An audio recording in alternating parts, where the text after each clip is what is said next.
everyone, welcome back to my channel. Today I've got a major craving for some chilaquiles with refried beans and a fried egg. So let's go ahead and take care of that craving for lunch. Okay, I have most of the ingredients here. These are from the garden. I'm so proud of myself. Okay, but the one thing that I am missing is garlic, and so we're gonna go to the garden and harvest one and hope that it's a good enough size bowl. So let's go to the garden.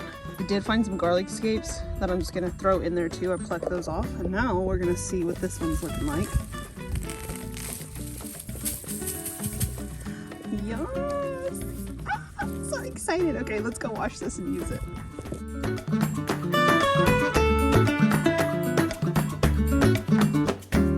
I have all the ingredients that I need. I am going to start off by first frying up the tortillas that I need for this. I know I've already done chilaquiles on my channel before, and I'll link that one down in the description box. That one's a much more detailed video than this one's going to be, because this is just I'm making lunch and I'm taking you guys along with me. But in that one I did chilaquiles rojos, which means red ones, because they were made with a red salsa. This time I'm gonna make some green ones because I'm really craving some salsa verde. So I prefer to roast my vegetables, but today I'm just not feeling doing that. So I'm gonna make it easier on myself, and I'm gonna boil all the ingredients. So this is just gonna be a boiled version. You can roast if you want. You'll just stick them all under the broiler the way I do in a lot of my other videos. It'll be in that chilaquiles video that I made before. So you'll see how I roast. You can just follow along with that method of doing it.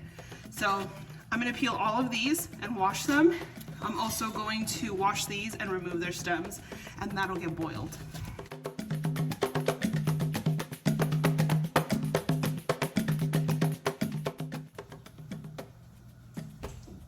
I cut into the garlic clove because they haven't bulbed up yet, but you can kind of see in here where the bulbs were starting to form. I just really needed some garlic, so that's why I went ahead and harvested it. So I took off a chunk, and I'm gonna put this in there to boil as well. Those are gonna come up to a boil, and once all of these and the peppers are like a greenish brown color, that's how I know that they're ready. In this pan, I'm gonna heat up some avocado oil, and I'm gonna cut up these frying tortillas into squares and fry them up in batches in here.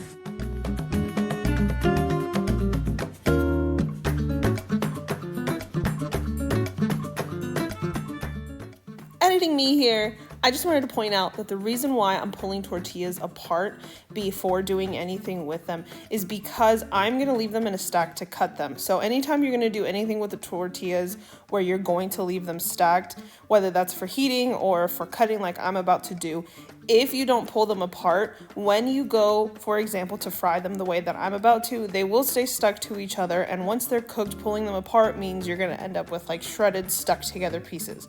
So to avoid that, pull them apart. For example, if you're also going to pop them in the microwave to heat them up, if you're going to do it, make sure to do that extra step so you don't have tortillas all stuck to each other. And if you watch here as I'm doing that like sprinkly action with the tortillas, they're easily just falling away from each other. Had I not pulled them and just cut them, this would be the point where I'm trying to unstick all of them from each other, and that would not be fun, and it would take a lot longer. Also, when you're frying tortillas, as tempting as it is to immediately move them about in the oil when it's shallow like this, you're going to want to wait until that layer underneath, you see it start to get kind of golden. That's when it's a good time to go ahead and start stirring them around, because if you do it before that, they're going to fall apart and you'll see the layers separating from each other, and then you'll have like mushy bits of tortilla everywhere.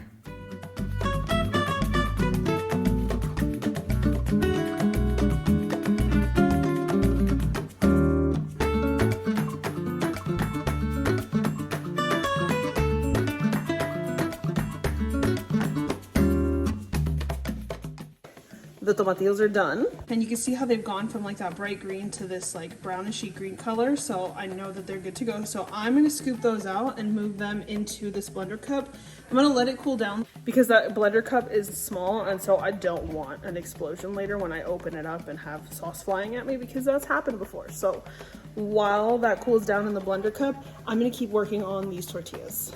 Also, I have the beans cooking right here. I'll turn those into refried beans once they're done. And then I have some chicken stock here that I melted down in this pot before I put in the tomatillos. That way I can use some of the stock in that. I'm also gonna use stock for dinner tonight, so it'll be good to already have it defrosted.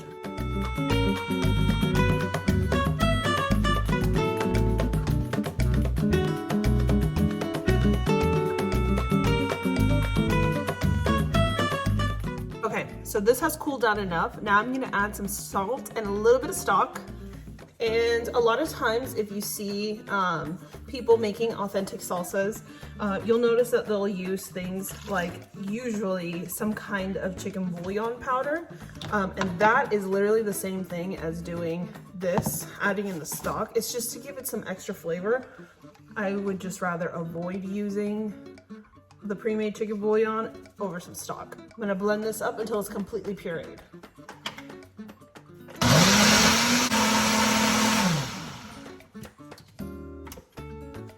And that's it, it's done. The only ingredient missing to make this an actual salsa verde is some onion inside of it.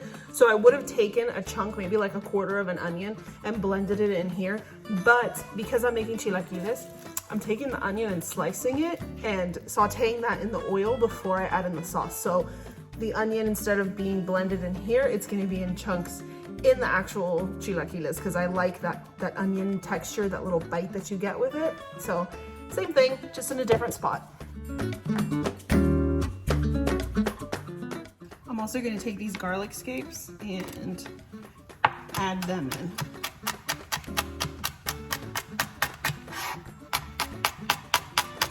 All right, I've got the oil from the tortillas still left in here. You can see little chunks of tortilla bit, but that's totally okay. I drained off the excess that I didn't need into a mug to cool down before I put it away.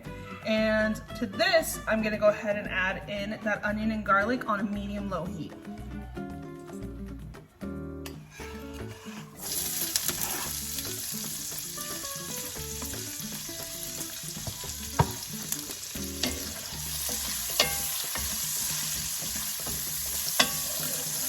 So I'm also slicing up an onion just because I want some fresh onion slice on top. It's gonna be so good. If I had cilantro, I'd also be adding that, but I'm out. So I wanted to share with you guys just a little bit of history on chilaquiles. So this is actually such a deeply rooted traditional meal in Mexican culture that it dates back all the way to indigenous Mexicans. This dish actually came about from when tortillas that were left over would go stale and get kind of hard, the way a loaf of bread will get stale, and they needed something to do with it. So it would get fried quickly just to give it the rest of that crispiness, and then the sauce added to it to make these chilaquiles. Obviously, back then it was traditionally made just a little bit different, but the gist of it with the fried tortillas and the salsa were the same. I just wanted to share that cool little tidbit of some Mexican food history.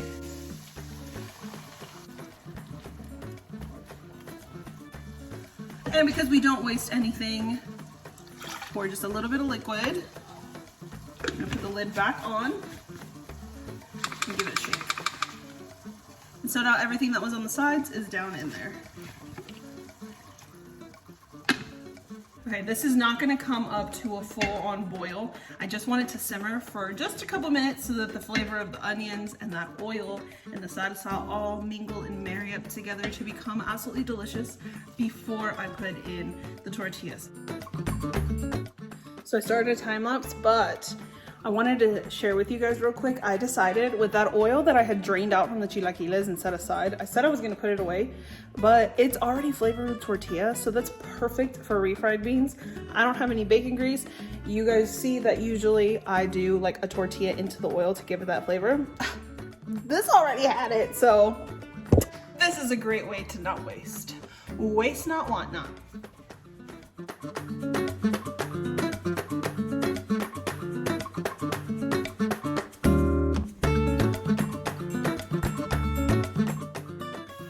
Okay, so I have the refried beans done. I have some eggs for me and the kids getting nice and fried up. And now that the sauce is ready, I'm gonna add in the tortillas that are nice and fried up and make the chilaquiles and serve it up and eat. I can't wait.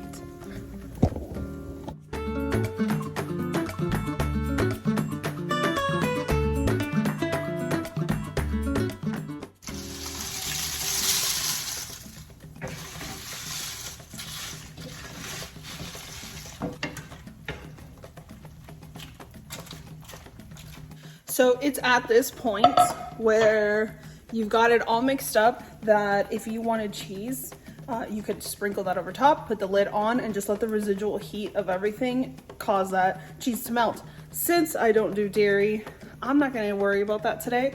We're just gonna serve it up as is. You guys, my mouth is watering. I have been craving this so hard. So we're gonna do chilaquiles.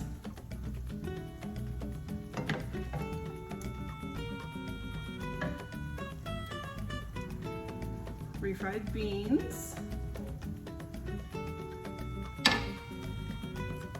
and the egg.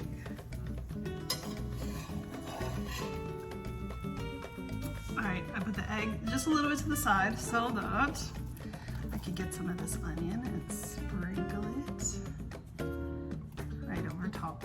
If I had cilantro, I would 100% be doing that. Also, traditionally, besides the cheese, is some crema mexicana, which is not sour cream. It doesn't have that acidic taste to it, and it's not thick the way sour cream is. It's literally like fresh cream that's nice and runny enough that you could drizzle it and pour it over things. But this just like this. I can't wait to eat. I'm sitting on my island. Look at it. Look at it. Oh my goodness. All right, let's see if I didn't leave that egg sitting too long. Oh, I did. You can see where it's still kind of gooey there in the middle, which I love when it's thick like that. Let's see this. Oh no, this one is good. Look at that one. Oh yeah. This yummy thick yolkiness with this gives it that creaminess. Unfortunately, I don't have like a good stand and I use my phone, so I don't get great angles the way cameras get them, which is why I usually stand up and eat. So I'm gonna hold up my food. Let me sure I get some onion with it.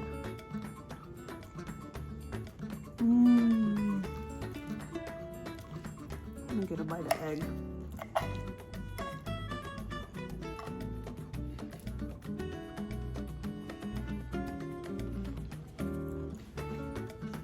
Oh my god, this craving is being so majorly satisfied right now. This is one of the most delicious messes you will ever eat. Everything about this meal is so like heart and soul warming for me.